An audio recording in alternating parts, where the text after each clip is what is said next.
Je pense qu'il est vraiment temps d'arrêter de sous-entendre qu'on ne sait pas soigner cette maladie et que s'il y a une nouvelle flambée, il va falloir reconfiner. C'est pas sérieux. Aujourd'hui en Europe, si on considère les critères d'une épidémie, qui sont la mortalité et les hospitalisations, eh bien, cette épidémie est circonscrite. Si la maladie revient l'hiver prochain, eh bien, nous saurons l'accueillir. Mais en attendant, je pense qu'il faut laisser les gens vivre. Il existe des médicaments efficaces, il y a des solutions naturelles pour renforcer les défenses de l'organisme, il y a des comportements de bon sens pour la prévention. Aujourd'hui, les gens ont besoin d'être rassurés, ils ont besoin de comprendre, et je pense qu'il est temps de se réapproprier toutes ces connaissances pour retrouver pleinement notre autonomie.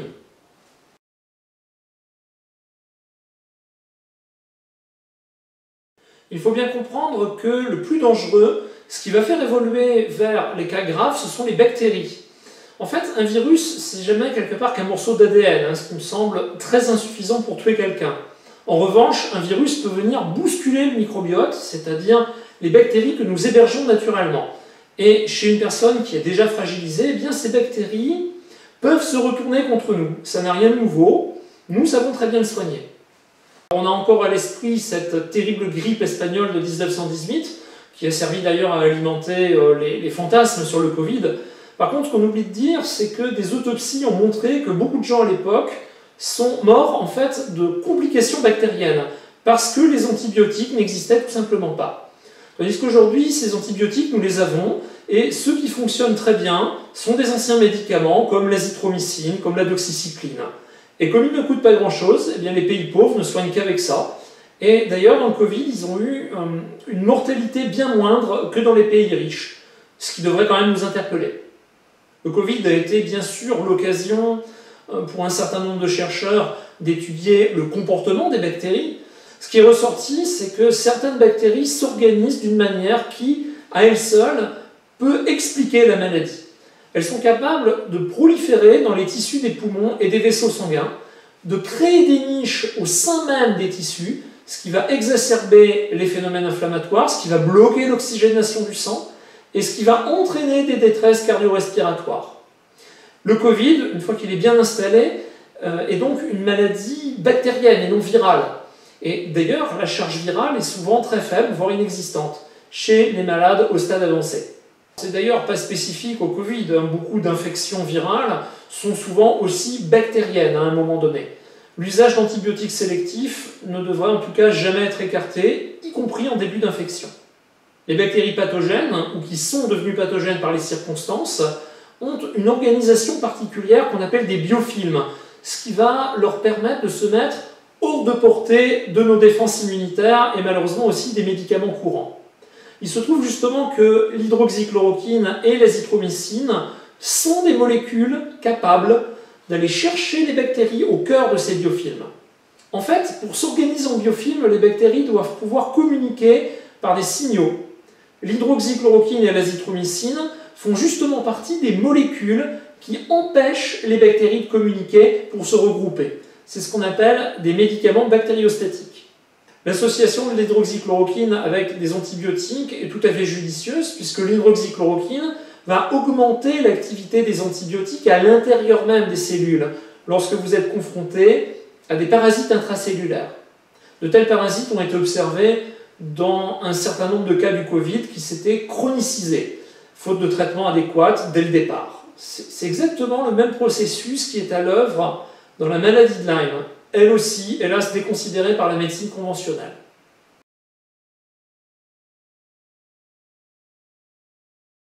La façon dont nous réagissons aux agressions microbiennes est extrêmement dépendante de la composition de notre microbiote, c'est-à-dire des familles de bactéries qui sont présentes aussi bien dans l'intestin que sur toutes les muqueuses, y compris respiratoires.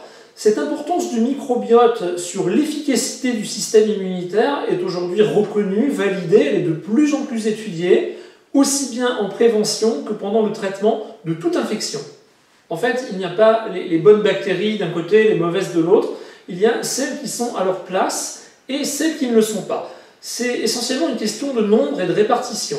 Et c'est justement ça qu'il est intéressant d'étudier, c'est-à-dire quelles familles bactériennes sont impliquées dans la maladie, de quel côté va pencher la balance, afin de savoir comment la redresser. Alors pour ce faire, nous disposons d'antibiotiques très précis, mais aussi d'huiles essentielles, et puis des probiotiques qui sont des bactéries qui viennent renforcer notre microbiote. Alors quelque chose de très intéressant, il y a une étude italienne qui vient d'être publiée qui démontre l'efficacité de ces bactéries dans le traitement du Covid. D'un côté, vous avez un premier groupe qui a été traité avec la bithérapie, hydroxychloroquine et azithromycine, à laquelle on a ajouté du tocilizumab qui est utilisé contre le débordement de l'inflammation. Et le second groupe, lui, il a reçu, en plus de ce même traitement, un complexe de bactéries probiotiques à ultra haute concentration, c'est-à-dire à raison de 2400 milliards d'unités par jour. Évidemment, dans ces doses-là, on est loin des probiotiques grand public. C'est ce qu'on appelle une bactériothérapie. Alors, les résultats sont sans appel. Une large majorité des patients qui ont reçu la bactériothérapie ont vu leurs symptômes s'améliorer d'une manière significative et même entrer en rémission en l'espace d'à peine 3 jours, ce qui est vraiment beaucoup plus rapide qu'avec le traitement médicamenteux seul, qui est quand même celui du professeur Raoult, qui pourtant fonctionne déjà très bien. Donc c'est une étude, il y en a d'autres en cours, qui vient confirmer l'utilité des bonnes bactéries en tant que traitement adjuvant des pneumonies, y compris celles conséquentes au Covid-19. Ça vient confirmer aussi l'importance de l'axe intestin-poumon, de la même manière qu'il existe un dialogue entre l'intestin et le cerveau. En fait, il existe de plus en plus de preuves sur l'interaction entre les différents microbiotes. Le microbiote pulmonaire est un petit peu plus difficile à explorer, on s'y intéresse depuis peu, mais il faut comprendre que les microbiotes en fait, sont interconnectés. Et on a des études qui ont montré par exemple que des micro-organismes déposés dans les cavités nasales d'une souris eh bien, se retrouvaient dans le tractus digestif peu de temps après. Alors évidemment, elles n'ont pas traversé l'organisme comme ça, sinon vous auriez une septicémie immédiate. Lorsque certaines souches de bactéries vont se développer dans une des muqueuses du corps, eh bien, elles vont envoyer des signaux chimiques et nerveux vers les autres muqueuses. Et à ce moment-là, on va voir bientôt les mêmes bactéries proliférer à cet endroit-là. Ça fonctionne aussi, d'ailleurs, aussi bien pour des bactéries thérapeutiques que pour des bactéries pathogènes.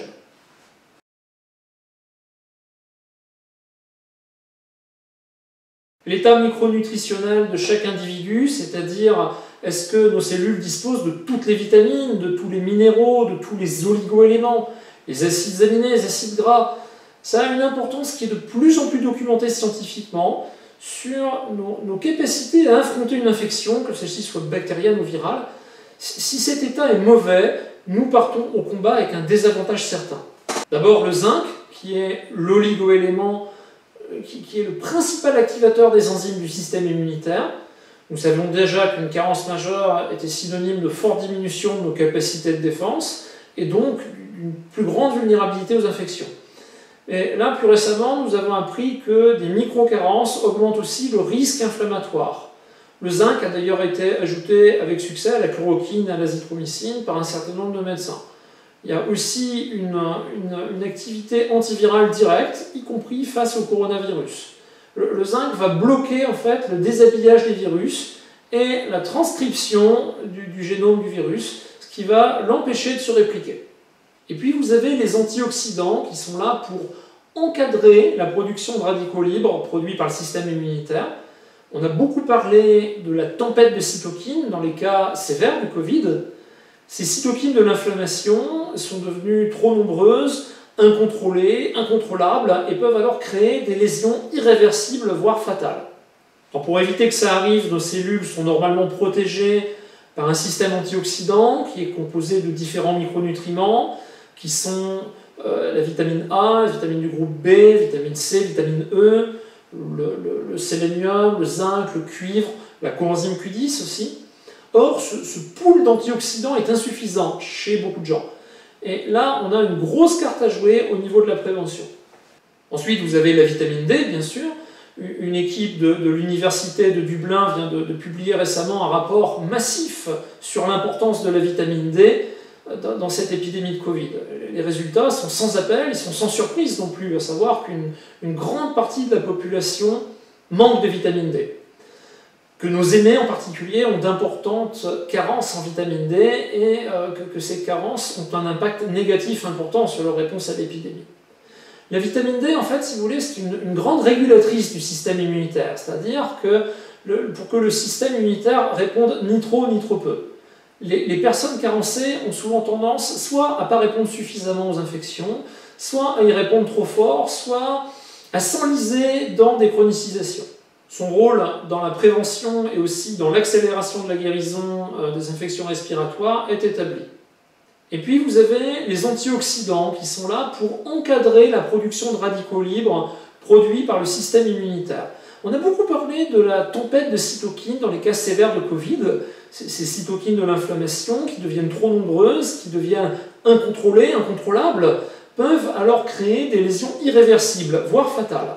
Alors pour éviter que ça arrive, nos cellules sont normalement équipées, elles sont protégées par une sorte de système antioxydant qui est composé de différents micronutriments, qui sont la vitamine A, la vitamine du groupe B, la vitamine C, la vitamine E, le sélénium, le zinc, le cuivre, la coenzyme Q10 aussi. Or, ce pool d'antioxydants est insuffisant chez beaucoup de gens. Et là, on a une grosse carte à jouer au niveau de la prévention. Alors, un peu moins connu, le glutathion qui va permettre de régénérer tous les antioxydants, qui a aussi une activité thérapeutique directe et qui, selon plusieurs études, pourrait être massivement administré en injection pendant une infection pulmonaire majeure.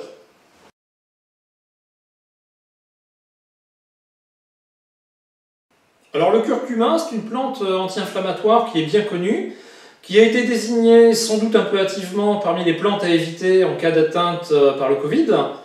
À ce jour, pourtant, les bases de données scientifiques PubMed font ressortir plus de 260 publications consacrées au curcuma dans les états infectieux. Et aucune d'entre elles ne fait état d'un danger ou d'une aggravation quelconque, bien au contraire. Les cas de détresse respiratoire, parfois fatale, chez les personnes atteintes du Covid-19 ont marqué les esprits, c'est certain. Encore une fois, il faut expliquer ce qui se passe. En fait, ce sont des personnes qui sont en hyperinflammation, c'est-à-dire que leur système immunitaire va réagir de manière à la fois excessive et imprécise. Et à ce moment-là, ce n'est pas le virus qui va les tuer, mais les dégâts collatéraux causés par leur propre système immunitaire. La principale molécule active du curcuma, c'est la curcumine. Elle agit sur la régulation de l'activité entre les différents acteurs de l'inflammation. Elle sait aussi empêcher le coronavirus de venir se fixer sur les récepteurs ACE2, qui sont les récepteurs par lesquels les virus vont entrer à l'intérieur de nos cellules. Alors, une des principales forces du curcuma, c'est d'agir sur la perméabilité et sur l'inflammation intestinale. C'est là, en quelque sorte, que se décide la politique inflammatoire de l'ensemble de l'organisme. Une production de molécules inflammatoires dans l'intestin va être capable d'aggraver des phénomènes inflammatoires qui sont en cours ailleurs dans l'organisme.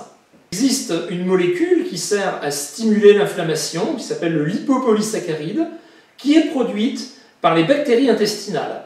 Et l'implication de cette molécule dans les fameux orages de cytokines qui sont observés dans les cas sévères du Covid-19 est clairement établie. Et il se trouve que la curcumine bloque ce lipopolysaccharide.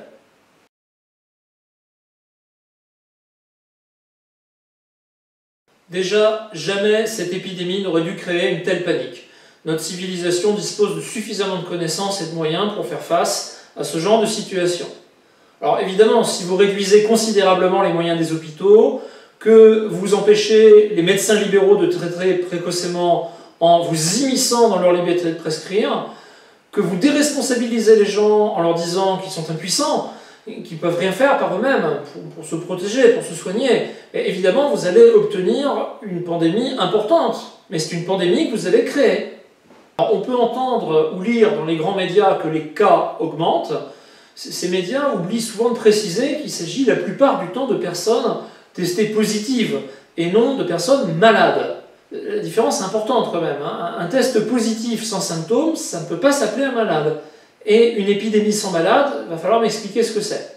Il est absolument crucial que le grand public comprenne ce qui se passe avec cette histoire de test. Sinon, on risque de partir dans des confusions qui nous amènent à accepter des restrictions qui n'ont pas lieu d'être. Un test positif, c'est soit une sérologie et ça montre que l'on produit des anticorps, c'est justement ce qui est recherché dans une vaccination, donc c'est une bonne chose, c'est un signe de protection. Soit c'est une PCR qui va rechercher de l'ADN ou de l'ARN, et ça montre que le virus n'est plus actif, c'est une infection ancienne. Le test PCR nasal qui est pratiqué pour le Covid peut détecter de l'ARN viral plusieurs mois après une infection terminée. Et si les gens sont asymptomatiques, mais ils n'ont pas le Covid. Alors que ça se rencontre de plus en plus, notamment parmi les jeunes, c'est plutôt une bonne nouvelle. Ça signifie qu'une immunité de groupe est en train de se constituer. Alors obliger tout le monde dans ces conditions à porter un masque n'y changera absolument rien. Depuis quand est-ce qu'on s'alarme de foyers de gens guéris ou immunisés? Tout médecin, tout biologiste est censé savoir distinguer ces différentes notions. Répétons-le, les cas sont essentiellement des gens testés positifs et non des malades. Vous pouvez voir les graphiques officiels en France, en Espagne, en Italie, en Belgique, en Suisse. Ils montrent tous que ces cas positifs ne sont absolument pas corrélés ni au décès, ni aux entrées en réanimation, qui sont toujours aussi rares. Sur juillet-août, les courbes sont restées plates. Cette confusion entre test positif et malade, lorsqu'elle est volontaire, est scandaleuse et doit être dénoncée avec la plus grande vigueur. Il est inacceptable de continuer à restreindre les libertés et d'hypothéquer l'économie en laissant sous-entendre qu'on ne sait pas soigner cette maladie et que s'il y a une nouvelle flambée, il faudra reconfiner. C'est pas sérieux. Aujourd'hui en Europe, si on considère les critères d'une épidémie qui sont la mortalité et les hospitalisations, l'épidémie est circonscrite. Si la maladie revient l'hiver prochain, eh bien nous saurons l'accueillir. Mais en attendant, je crois qu'il est vraiment temps de laisser les gens vivre.